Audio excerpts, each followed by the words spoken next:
तिला अक्का म्हणतो. माझी अक्का दया व क्षमा, कष्ट व शोषितता यांची मूर्ती आहे. तिला सासरी प्रथम सासूरवास झाला, परंतु माहेरी तिने कधी सांगितले नाही.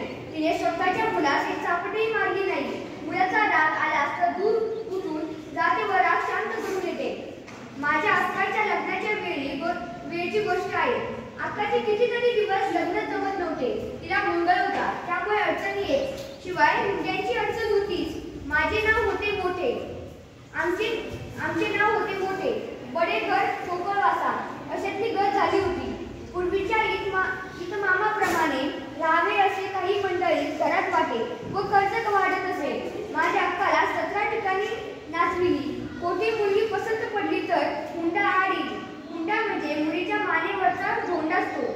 या हुंड्याच्या त्रासाने मुलीच्या शरीराची वाढही नीट होत नाही. त्यांना आतून चिंता जाईच असते.